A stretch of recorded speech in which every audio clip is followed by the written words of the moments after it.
بسم اللہ الرحمن الرحیم۔ کس میں مجال ہے کہ ذکر فاطمہ زہرا کر سکے؟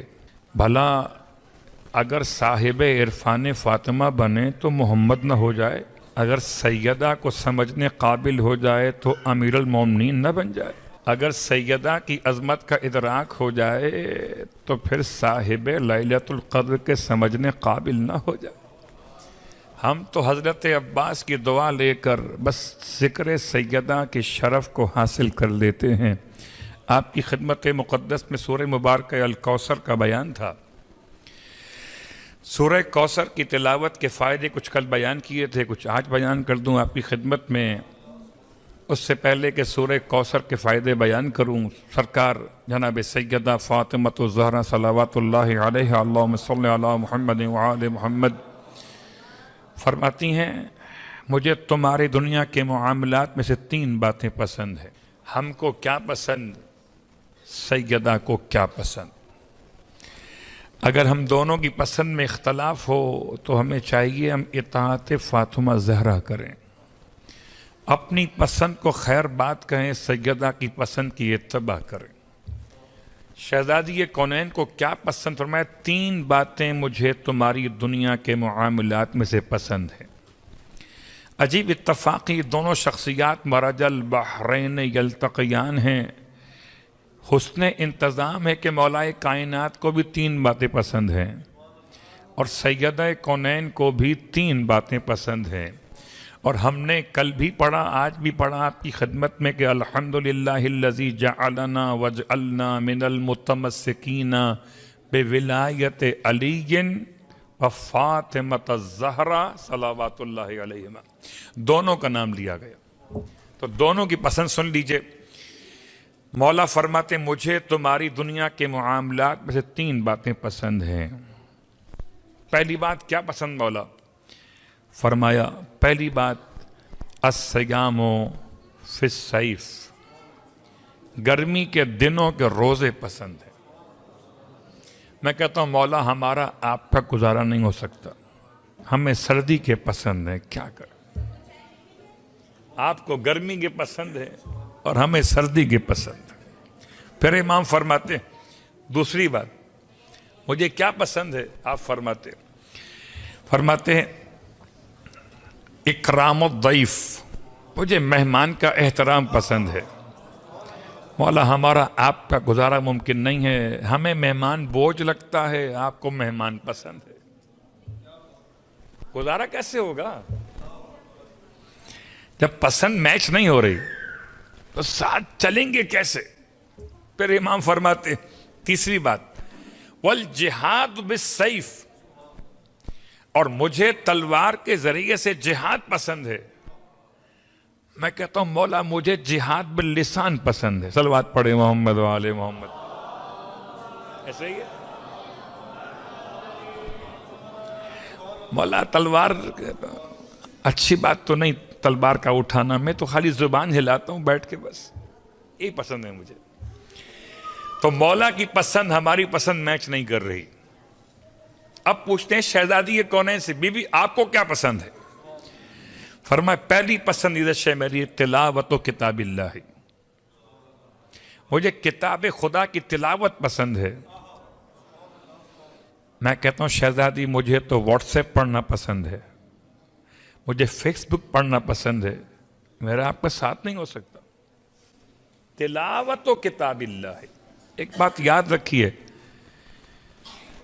تلاوت کتاب خدا آپ سارا سال کرتے ہوں، ماہ رمضان میں کرتے ہوں، ایام فاطمیہ میں کیجئے، یہ سوچ کر کہ سیدہ کو تلاوت کتاب خدا پسند ہے تو آج میں وسعت رزق کے لیے نہیں، آج میں قضائے حوائج کے لیے نہیں، آج میں ایصال ثواب کے لیے نہیں، آج قرآن پڑھوں گا خوشنودی فاطمہ زہرا کے لیے۔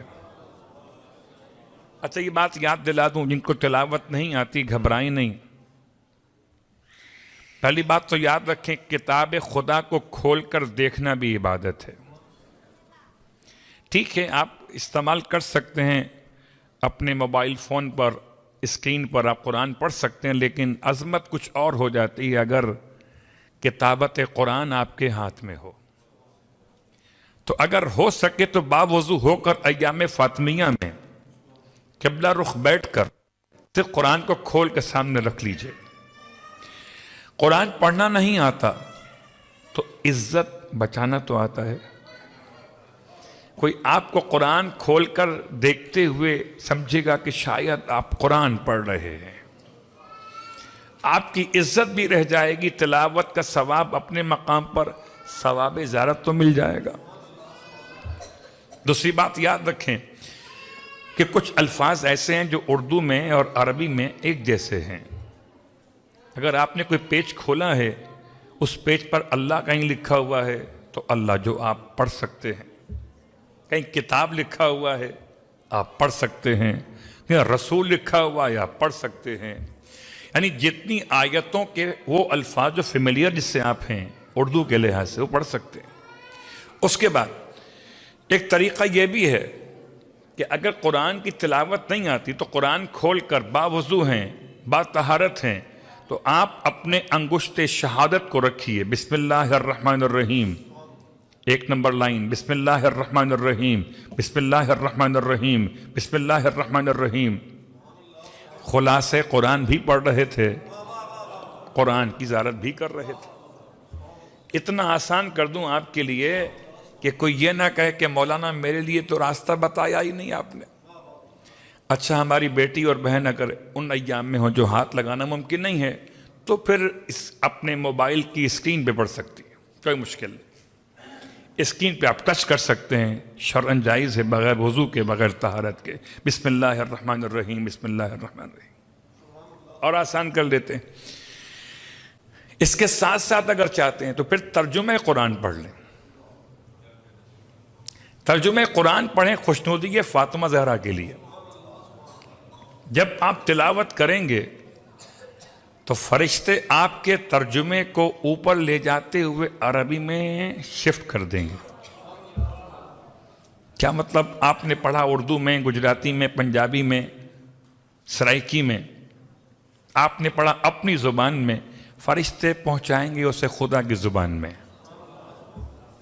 تو اگر آپ ترجمہ پڑھ سکتے ہیں تو ترجمہ پڑھ لیجئے، اس لیے کہ خدا سب کی سنتا ہے، سب خدا کی نہیں سنتے، وہ الگ صدمہ ہے، خدا سب کی سنتا ہے۔ تو آپ کسی بہانے سے بھی قرآن ضرور پڑھ لیجئے، خوشنودی سیدہ کے لیے قرآن ضرور پڑھیے۔ تو پہلی پسندیدہ چیز شہزادی کونین کی نگاہوں میں ہم سب کے لیے جو ہم سب کر سکتے ہیں، ایسا نہیں ہے کہ نہیں کر سکتے، ہم کر سکتے ہیں، اس کا نام ہے تلاوت کتاب خدا۔ اس کے بعد آپ فرماتی دوسری چیز کیا ہے جس کے لیے میں نے آپ کو زحمت دی، یہاں تک لے کر آیا، سورہ کوثر کی تلاوت کے فوائد میں سے ایک فائدہ آپ فرماتی ہیں کہ مجھے پسند ہے رسول خدا کے چہرے کی زیارت کرنا۔ النظر الی وجہ رسول اللہ صلی اللہ علیہ وآلہ۔ آپ میں سے ہر شخص چاہتا ہوگا کہ کبھی تو اس کے چہرے کی زیارت ہو جس کا کلمہ روز پڑھتا ہو، کبھی تو اس کے چہرے کی زیارت ہو کہ جس کی امت میں مجھے شمار کیا جاتا ہے، کبھی تو اس کے چہرے کی زیارت ہو کہ جو آل محمد کا سردار ہے، کبھی تو اس کے چہرے کی زیارت ہو جو خدا کے بعد سب سے افضل ہے۔ تو کیا کرنا چاہیے؟ شہزادی کونین کے زمانے میں تو اللہ کے رسول کا چہرہ فزیکل ظاہراً موجود، آج ہم کیا کر سکتے ہیں؟ تو آج پہلا مسئلہ آسان کرتے ہیں، یہ کیسے ممکن ہے کہ ہم اس پہ عمل کر سکیں؟ تو سورہ کوثر بروایت امام جعفر صادق علیہ السلام، اللہم صلی علی محمد وعلی ارشاد فرماتے ہیں امام، ہمارے وہ امام ارشاد فرماتے ہیں جو ہم سے بہت قریب ہیں۔ کیوں قریب ہیں؟ کہ باقی مجھے اگر میں غیر سید ہوں تو میں اپنے آپ کو کاظمی نہیں کہہ سکتا، اگر میں غیر سید ہوں، امتی ہوں، تو میں اپنے آپ کو نقوی نہیں کہہ سکتا۔ کیا محبت ہے!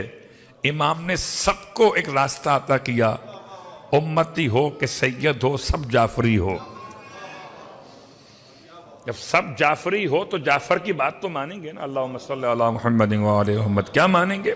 آپ فرماتے ہیں سورہ کوثر، شب جمعہ، ابھی شب جمعہ قریب ہے، شب جمعہ اگر کوئی شخص رات میں طہارت کے ساتھ 100 مرتبہ سورہ کوثر کی تلاوت کرے، تلاوت کر کے پاکیزہ بستر پر رات کی نیند اختیار کرے، باوضو ہو کر سوئے، بستر بھی پاک ہو، چادر بھی پاک ہو، لباس بھی پاک ہو، بدن بھی پاک ہو، اور رات بھر پاک رہنے کا ارادہ بھی ہو۔ بہت غور کیجئے گا، رات بھر پاک رہنے کا ارادہ بھی ہو، فیملی لائف کے مسائل کو دیکھتے ہوئے رات بھر پاک رہنے کا ارادہ بھی ہو، تو فرماتے ہیں رات کو خدا اسے خواب میں رسول خدا کی زیارت نصیب فرمائے گا۔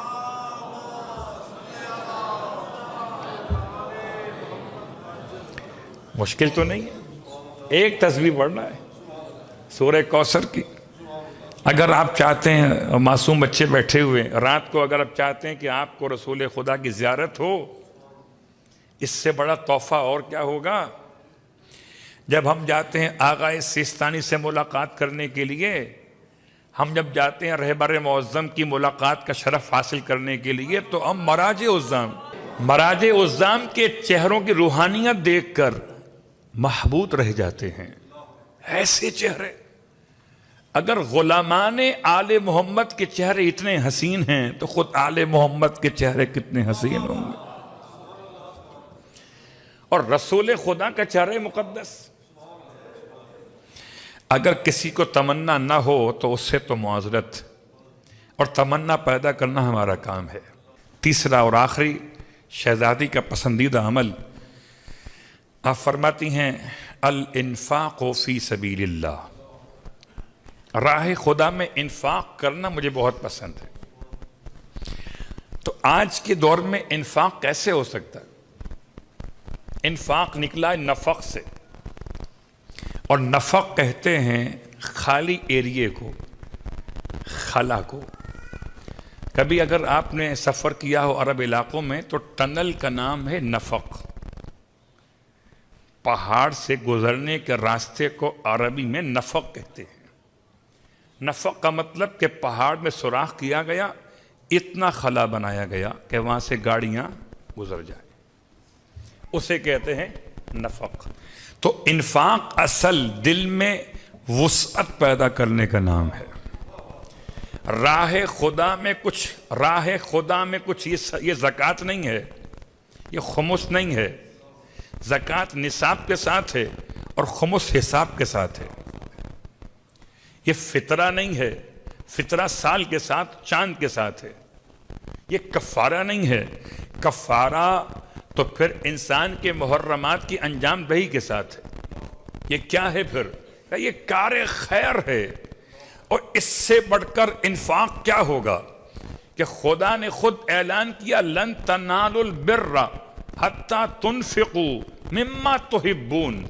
تم اگر نیکی حاصل کرنا چاہتے ہو تو نیکی تک ہرگز پہنچ سکتے نہیں جب تک کہ اپنی پسندیدہ چیز میں سے خدا کی راہ میں انفاق نہ کرو۔ شہزادی کونین کے جہیز کے سامان میں سب سے مہنگی چیز تھی ایک لباس عروس، جو ہم سمجھ سکے 7 درہم کا تھا، اس زمانے میں 7 درہم کا تھا۔ یہ بات یاد دلا دوں کہ جہیز اللہ کے رسول نے اپنی بیٹی کو دیا تو جہیز دینا نہ کل لعنت تھا نہ آج لعنت ہے۔ جہیز کل بھی سنت تھا اور آج بھی سنت ہے۔ اسراف کل بھی حرام تھا اور آج بھی حرام ہے۔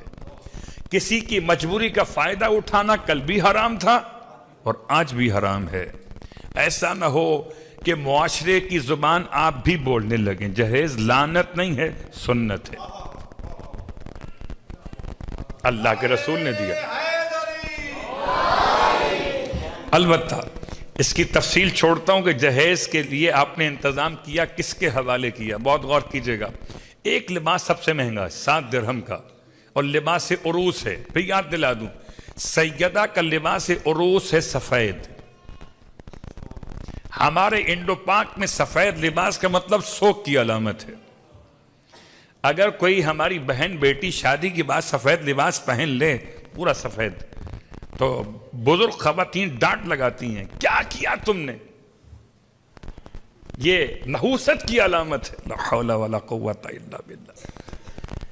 یہ انڈو پاک کا مسئلہ ہے۔ ہندوستان میں لال رنگ علامت ہے، سرخ رنگ علامت ہے عروس کی، سفید رنگ علامت ہے سوگ کی۔ حالانکہ خدا اپنے گھر کے حج کے لیے بلاتا ہے تو سفید کپڑوں میں بلاتا ہے، خدا اپنے یہاں ہمیشہ کے لیے بلاتا ہے تو سفید کفن میں بلاتا ہے، خدا نمازی کو مصلی پہ بلاتا ہے تو سفید لباس دیکھنا پسند کرتا ہے۔ تو سفید لباس شہزادی کونین کی لباس عروس کی کیفیت، شہزادی کا اصل رنگ آپ کے نام سے وہ زرد عقیق ہے، وہ الگ موضوع ہے۔ زرد عقیق اگر پہنیے گا تو یہ شہزادی کونین کے نام سے منسوب یہ خاص رنگ ہے۔ خیر، سفید لباس۔ اللہ کے حبیب جب آئے ملنے کے لیے اپنی بیٹی کے گھر میں تو آپ کو ایک عام لباس میں دیکھا، تو ارشاد فرمایا بیٹی فاطمہ زہرا وہ لباس عروس کہاں پر ہے؟ ابھی رخصتی کو 3را دن ہے، تو کم از کم جب بابا ملنے آئے تو بیٹی تیار تو ہو بابا کے سامنے آنے کے لیے۔ کیا اہتمام فرماتی تھی بابا کے لیے، اللہ اکبر۔